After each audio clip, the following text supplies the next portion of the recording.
शुरुआत करते हैं बड़ी खबर के साथ जो प्रयागराज से, जहां पर फिर से बुलडोजर चला है। प्रयागराज में बाहुबली अतीक अहमद पर फिर से कार्रवाई हुई है। अतीक के चकिया स्थित आवास पर बुलडोजर चलाया गया है। पीडीए से भवन का नक्शा पास नहीं था। अब तक 300 करोड़ से ज्यादा की संपत्ति या तो कुर्क की गई है या फिर ध्वस्त की गई है। प्रयागराज की चकिया की हम आपको तस्वीरें दिखा रहे हैं। अतीक अहमद का पैतृक आवास है जिस पर आज बुलडोजर चलाया गया है। पीडीए के अधिकारियों का कहना है कि अथॉरिटी से इसका नक्शा पास नहीं था। बगैर नक्शा पास करवाए ही इस इमारत का निर्माण करवाया गया था, जिसके बाद आज इसे ध्वस्त कर दिया। मौके पर पुलिस और प्रशासनिक दस्ता भी मौजूद था ताकि किसी प्रकार की कोई अराजक स्थिति वहां पर उत्पन्न न होने पाए, इसको सुनिश्चित किया गया था। और अधिकारियों की मौजूदगी में, उनकी देखरेख में अतीक अहमद के पैतृक आवास को ध्वस्त किया गया। तो अतीक अहमद पर शिकंजा लगातार कसता जा रहा है। अब तक 300 करोड़ की संपत्ति उनकी या तो कुर्क हो चुकी है या तो ध्वस्त कर दी गई है। इसमें अतीक अहमद का दफ्तर, उनका कोल्ड स्टोरेज, उनका घर, तमाम इमारतें शामिल हैं।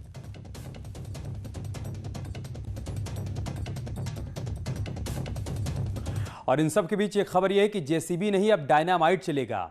डायनामाइट से उड़ाई जाएगी बिल्डिंग। डायनामाइट से अतीक अहमद की बिल्डिंग उड़ाई गई। पीडीए कर रहा है बारूद से उड़ाने की तैयारी। एक्सपर्ट ने कोल्ड स्टोरेज का मुआयना किया। जेसीबी से गिराने में दिक्कत आ रही है। 17 सितंबर को कार्रवाई शुरू हुई थी और अब जबकि जेसीबी से इसको ध्वस्त करने में दिक्कत आ रही है, तो पीडीए की एक टीम ने तय किया है कि डायनामाइट से इसे ध्वस्त किया जाएगा ताकि जल्द से जल्द इस इमारत को जमींदोज किया जा सके। और प्रयागराज से हमारे संवाददाता सर्वेश इस वक्त लाइव हमारे साथ जुड़ चुके हैं। सर्वेश, एक के बाद एक इमारतों को ध्वस्त किया जा रहा है, मतलब साफ है कि कार्रवाई भी रुकने वाली नहीं है।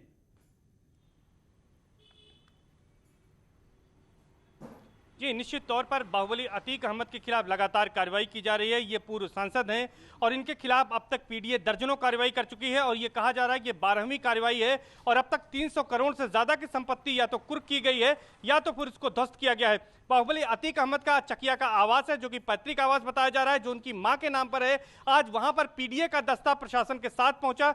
11:30 बजे करीब लोग वहां पर पहुंच गए थे। 6 से ज्यादा जेसीबी मशीनें वहां पर पहुंची हैं। 7 जेसीबी मशीन यहां पर पहुंची है और जेसीबी मशीनों ने यहां पर कार्रवाई शुरू कर दी है। तो इस तरह से ये कह सकते हैं कि एक बड़ी कार्रवाई को आज पीडीए यहां पर अंजाम दे रहा है और ये बड़ी कार्रवाई जो है वो आज यहां पर की जा रही है। तो सुबह 11:30 बजे पहुंच गए थे, लेकिन 12:15 बजे पहला गेट जो है, मेन गेट जो है वो अतीक अहमद के आवास का तोड़ा गया और उसके बाद सब वहां पर जो अधिकारी थे वो दाखिल हुए। पूरे घर को पहले खाली कराया गया। तमाम मजदूर लेकर यहां पर प्रशासनिक अधिकारी पहुंचे हुए थे और पूरे घर को ध्वस्त करने की कार्रवाई शुरू कर दी गई है। करीब 4 बीघे में करोड़ों का यह मकान है जिसको ध्वस्त किया जा रहा है। ऐसा बताया जा रहा है कि इसका नक्शा नहीं पास था, जिसके बाद पीडीए ने विधिक कार्रवाई करते हुए इसके ध्वस्तीकरण की कार्रवाई की है। वहां पर मौजूद लोगों ने खास तौर पर अतीक के वकीलों ने इसका विरोध किया और उन्होंने कहा कि यह पुश्तैनी मकान है और 70 साल पुराना है। यहां पर पीडीए उस वक्त वजूद में नहीं था, इसलिए नक्शे की कोई जरूरत नहीं है। कुछ वहां पर विरोध भी हुआ है, लेकिन उसके बावजूद इतनी भारी संख्या में पुलिस फोर्स तैनात थी कि ज्यादा विरोध नहीं हो सका। कई थाने की फोर्स वहां पर मौजूद है, एसपी सिटी मौजूद है और वहां पर कार्रवाई अभी भी जारी है अमित, और लगातार ध्वस्तीकरण की कार्रवाई की जा रही है। और इसके साथ ही साथ जो एक बात आपने बताई कि जो कोल्ड स्टोरेज था, कोल्ड स्टोरेज चूंकि कई मंजिला ऊंचा है, 5 मंजिल लगभग उसकी ऊंचाई है, तो ये कह सकते हैं कि वहां पर जेसीबी से तोड़ने में दिक्कत आ रही थी। तो पीडीए ने एक रणनीति बनाई है, क्यों ना इसको बारूद से यानी डायनामाइट से इसको उड़ाया जाए। तो एक्सपर्ट को बुलाया गया है और उसको डायनामाइट से उड़ाए जाने की तैयारी है। तो ये कह सकते हैं योगी सरकार लगातार भू माफियाओं और अपराधियों के खिलाफ सख्त है, उसी कड़ी में एक कार्रवाई हो रही है। और ये बड़ी बात है कि किसी भू माफिया की जो अवैध संपत्ति है, बेनामी संपत्ति है या वो स्वीकृत नहीं है उसका नक्शा, तो वो डायनामाइट से अगर गिराया जाएगा तो वो प्रयागराज पहला शहर होगा जहां पर ऐसी कार्रवाई की जाएगी। ठीक है सर्वेश, बहुत शुक्रिया आपका हमारे साथ जुड़ने के लिए और तमाम जानकारी हम तक पहुंचाने के लिए। इस बीच एक और बड़ी खबर लखनऊ से आ रही है। मुख्तार का करीबी गिरफ्तार किया गया है। लखनऊ से बड़ी खबर हम आपको बता रहे हैं। मुख्तार अंसारी का करीबी गिरफ्तार किया गया है। अभिषेक सिंह उसका नाम है। पुलिस ने उसे गिरफ्तार कर लिया है। अभिषेक के पास से एक पिस्टल और कारतूस बरामद की गई है। माफियाओं और उसके गुर्गों पर पुलिस की बड़ी कार्रवाई जारी है। लखनऊ पुलिस की एक साथ 42 ठिकानों पर छापेमारी भी देखने को मिली है। बड़ी खबर हम आपको बता रहे हैं। मुख्तार अंसारी पर शिकंजा कसता जा रहा है। इसी कड़ी में मुख्तार अंसारी के करीबी अभिषेक सिंह बाबू को पुलिस ने गिरफ्तार किया है। अभिषेक के पास से एक पिस्टल और कारतूस भी बरामद की गई है। संवाददाता ऋषभ हमारे साथ जुड़ चुके हैं। ऋषभ, क्या जानकारी इस कार्रवाई के बारे में? देखिए, लखनऊ में जो संगठित गिरोह हैं, संगठित अपराधी है या माफिया, उनसे जुड़े हुए कई ठिकानों पर छापेमारी की गई है। जैसे लखनऊ में माफिया मुख्तार अंसारी खान मुबारक और लखनऊ का एक गैंग है सलीम रुस्तम सोहराब का। इनसे जुड़े हुए लोगों के 42 ठिकानों पे छापेमारी हुई है और सबसे बड़ी कामयाबी मिली है वो डीसीपी ईस्ट की टीम को मिली है। एक तस्लीम खान, ये एसटीएफ का बर्खास्त सिपाही है, इसको यहाँ पर खास आदमी माना जाता है मुख्तार अंसारी का। उसके फ्लैट में छापेमारी हुई है। उसके फ्लैट से जो गिरफ्तारी हुई, अभिषेक सिंह बाबू करके एक युवक है, बताया जाते हैं इसके ऊपर कई मुकदमे हैं। इसको फिलहाल पुलिस ने गिरफ्तार कर लिया और इसके कब्जे से एक पिस्टल मिली है, कुछ कार्टेजेस मिले हैं, इन लोगों के पासपोर्ट वगैरह मिले हैं, कुछ कैश भी मिला है। उन्हीं सारी चीजों की अभी लिखा पढ़ी चल रही है और अन्य जगहों से भी कुछ लोगों को हिरासत में लेने और गिरफ्तारियों की जानकारी मिली है। कुल मिलाकर ये जरूर कहा जा सकता है कि लखनऊ पुलिस ने एक बड़ी कार्रवाई की शुरुआत कर दी है। बहुत ही स्पेशलाइज्ड तरीके से कई ठिकानों पर ये छापेमारी अभी भी चल रही है। शुक्रिया ऋषभ, आपका हमारे साथ जुड़ने के लिए, जानकारी हम तक पहुंचाई। और एक बड़ी खबर हरदोई से है, जहां पर घूसखोर पुलिसकर्मी फंस गया। पुलिसकर्मी का पैसे लेते वीडियो वायरल हुआ था। शहर कोतवाली के नुमाइश चौराहे का मामला है। पैसे लेने के अनोखे अंदाज को यहां पर देखा गया। पैसा लेने का वीडियो सोशल मीडिया पर वायरल हुआ।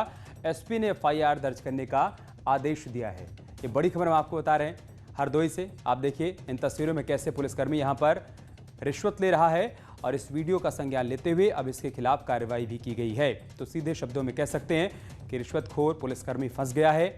इसका वीडियो वायरल हुआ। शहर कोतवाली की नुमाइश चौराहे की तस्वीरें आप देख पा रहे हैं। पैसा लेने का एक अनोखा तरीका इसने अपना रखा था। पैसा लेने का वीडियो सोशल मीडिया पर वायरल हुआ तो एसपी ने इसके खिलाफ एफआईआर दर्ज करने के आदेश दिए। तो करप्शन पर भी कार्रवाई लगातार जारी है, फिर चाहे वो कोई अधिकारी हो, कर्मचारी हो या फिर पुलिसकर्मी हो। आप देखिए हरदोई की नुमाइश चौराहे की तस्वीरें हम आपको दिखा रहे हैं, जहां पर पुलिसकर्मी कैसे रिश्वत ले रहा है। और जब ये वीडियो वायरल हुआ, एक पॉलीबैग देखिए बाइक की सीट पर रखा हुआ है और जिससे भी रिश्वत लेनी होती है ये इशारा करते हैं और उसके बाद आराम से वहां से रिश्वत की रकम लेकर ये चलता बनता है। लेकिन एसपी ने इसका संज्ञान लिया है और एफआईआर दर्ज करने के आदेश दिए। एक बड़ी खबर कानपुर से है। पुतला फूंकने पर झड़प हो गई है। कानपुर में पुलिस और एसपी कार्यकर्ताओं के बीच धक्का मुक्की हुई है। प्रदेश बीजेपी अध्यक्ष का पुतला फूंकने की कोशिश कर रहे थे। शास्त्री चौक पर पुलिस ने पुतला छीनने की कोशिश की। प्रदर्शनकारियों ने सड़क पर लेटकर नाराजगी जताई। प्रदेश बीजेपी अध्यक्ष के खिलाफ ये लोग नारेबाजी कर रहे थे, गुंडे वाला बयान वापस लेने और माफी मांगने की मांग कर रहे थे। इसी बीच जब पुलिस ने इनको रोकने की कोशिश की, इनसे पुतला छीनने की कोशिश की तो धक्का मुक्की और हंगामा हुआ। संवाददाता ओम बाबू मिश्रा इस वक्त हमारे साथ कानपुर से जुड़ चुके हैं। ओम बाबू, क्या जानकारी इन तस्वीरों के बारे में? मैं अभी बताऊं कि कल से कानपुर में सफाइयों में जबरदस्त ऊर्जा है। कल प्रदेश नेतृत्व के कहने पर उन्होंने परेड मैदान से लेकर बड़े चौराहे तक धरना प्रदर्शन किया और आज भाजपा प्रदेश अध्यक्ष स्वतंत्र देव सिंह के उस बयान से खासे नाराज दिखे सपाही, जिसमें उन्होंने समाजवादी पार्टी को गुंडा पार्टी करार दिया था। आज सुबह से ही बड़ी संख्या में सपा कार्यकर्ता शास्त्री चौक में जुटे और स्वतंत्र देव सिंह का पुतला फूंकने का प्रयास करने लगे। भारी पुलिस मौजूदगी के चलते वह पुतला फूंकने में सफल नहीं हुए। इसके चलते पुलिस से जबरदस्त धक्का मुक्की हुई कार्यकर्ताओं की। ठीक है, बहुत शुक्रिया आपका हमारे साथ जुड़ने के लिए और जानकारी हम तक पहुंचाने के लिए।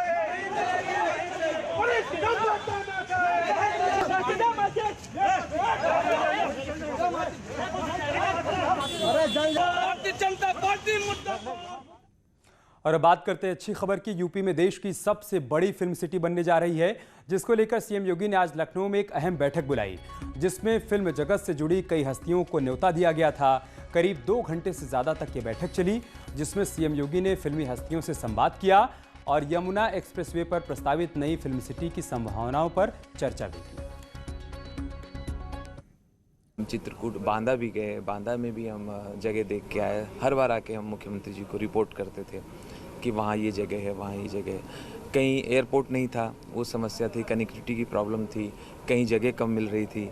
फिर लखनऊ के पास हमने जगह ढूंढी अवनीश अवस्थी जी के साथ, तो कुछ जो बायर्स आए उन्होंने कहा लखनऊ के पास बहुत महंगा है। तो इस तरह से हम धक्के खाते रहे। लेकिन जब भी मुख्यमंत्री जी ने कहा कि अच्छा तुम परेशान मत हो, मैं सजेस्ट करता हूँ और तुम्हारी जितनी बाधाएं हैं वो दूर करता हूँ। और इस तरह से उन्होंने कहा कि नोएडा में आपको जगह देते हैं, उसके आगे आप लोग बढ़िए।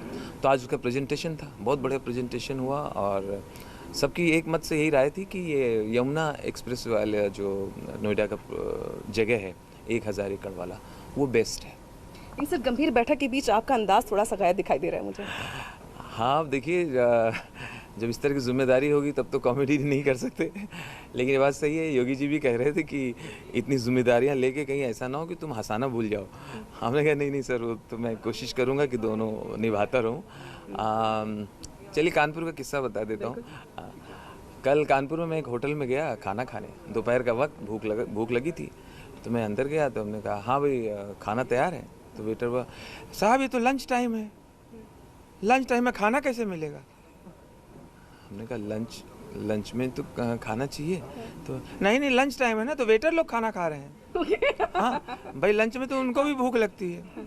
हमने कहा अजीब बात कर रहे हो यार, तो अपने मैनेजर को बुलाओ।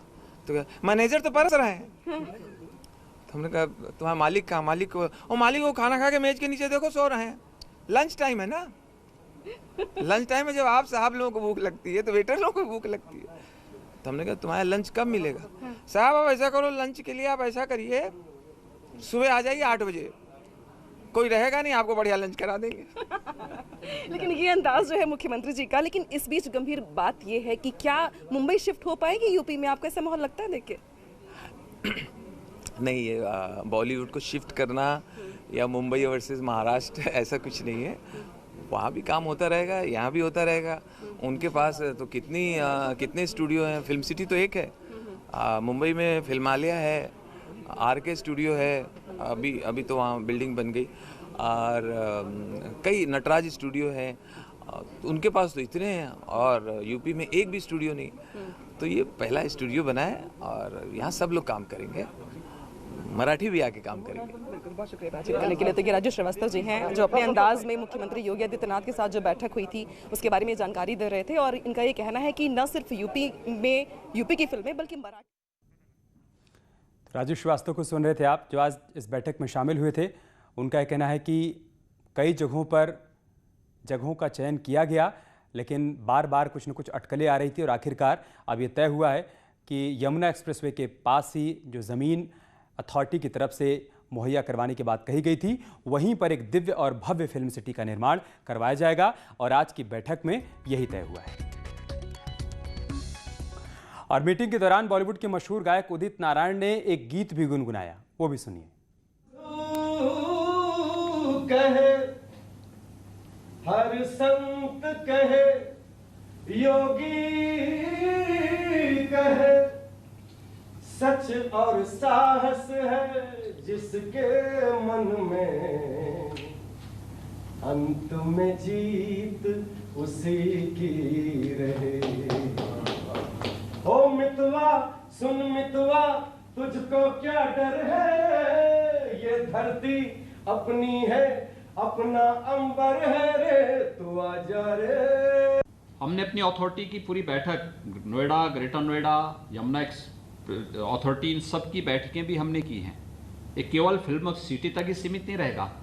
हम वहाँ पे एक वर्ल्ड क्लास इलेक्ट्रॉनिक सिटी भी देने जा रहे हैं और वर्ल्ड क्लास की एक फाइनेंशियल सिटी भी हम वहाँ पे प्रपोज करने जा रहे हैं, जो हर प्रकार की आर्थिक और वित्तीय गतिविधियों का संचालन वहाँ से कर सके। इस दिशा से भी ये सारी एक्टिविटीज़ हमारी वहाँ पे प्रारंभ होने जा रही हैं और इसको लेकर के बहुत तीव्र गति से हम लोग अपने कार्यक्रम को आगे बढ़ा रहे हैं। अब आश्चर्य करेंगे, 2017 के पहले उत्तर प्रदेश में हमारे केवल 2 एयरपोर्ट फंक्शनल थे और एक में कभी कभार कोई फ्लाइट आ पाती थी। आज हमारे यहाँ 7 एयरपोर्ट फंक्शनल हैं, 25 पे कार्य चल रहा है। हर एक कोने को हम टच कर रहे हैं। आजमगढ़ को भी हम वायु सेवा के साथ जोड़ रहे हैं। चित्रकूट में हमारा एयरपोर्ट बन रहा है, अयोध्या में हमारा एक बड़ा एयरपोर्ट बन रहा है। इसके साथ ही कुशीनगर में इंटरनेशनल एयरपोर्ट हमारा अगले 1.5-2 महीने में हम उसको फंक्शनल कर देंगे। बहुत मजबूती के साथ इस कार्यक्रम को आगे बढ़ा सकते हैं और एक भारतीय सिनेमा को एक नया मंच मिलना चाहिए, इस समय की आवश्यकता है। उसमें प्रदेश सरकार इसमें पूरा वो करेगी। मैं चाहूँगा कि हम लोगों ने अपनी फिल्म नीति 2018 बनाई भी है और इसमें जो है राजू श्रीवास्तव जी यहाँ पे काम कर रहे हैं हमारे फिल्म बंधु की तरफ से भी। लेकिन इस कार्यक्रम को हम और अच्छे ढंग से विराट रूप में आगे बढ़ाने की आवश्यकता है, समय की आवश्यकता है।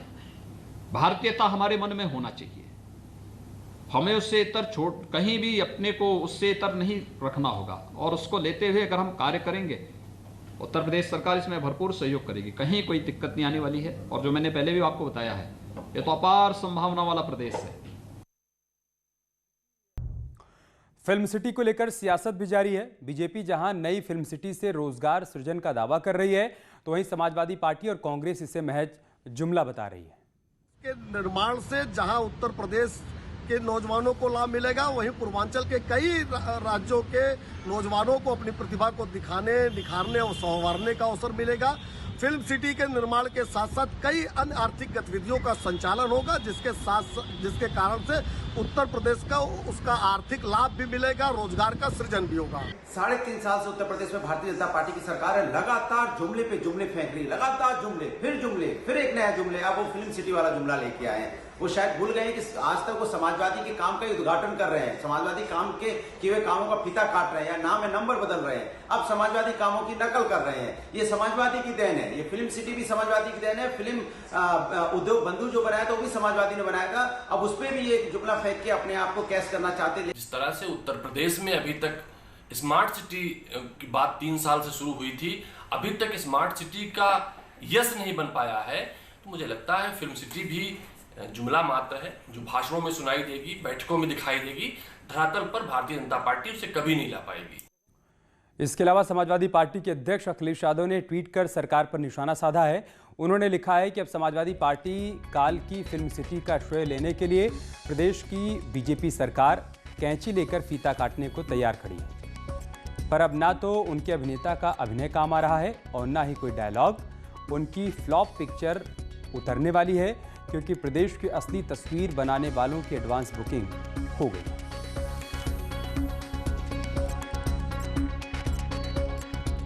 एक बड़ी खबर मथुरा से, जहां पर फर्जी जांच पर कार्रवाई हुई है। न्यूज़ 18 की खबर का दमदार असर हुआ है। कोरोना फर्जी जांच मामले में 4 लोगों पर कार्रवाई हुई है। सीएससी प्रभारी 2 संविदा डॉक्टर पर कार्रवाई की गई है। लैब टेक्नीशियन पर भी गाज गिरी है। वीडियो की जांच के बाद चारों को हटा दिया गया है। मथुरा से तस्वीरें सामने आई थी, जहां पर एक ही डॉक्टर अपने 12 टेस्ट करवा रहा था। उसका ये कहना था कि टारगेट पूरा करने के लिए उसको ऐसा करना पड़ रहा है। हमने इन तस्वीरों को प्रमुखता से दिखाया। इसका असर ये हुआ है कि अब इसमें एक्शन लिया गया है, कार्रवाई हुई। किट तो लगा दो कम से कम,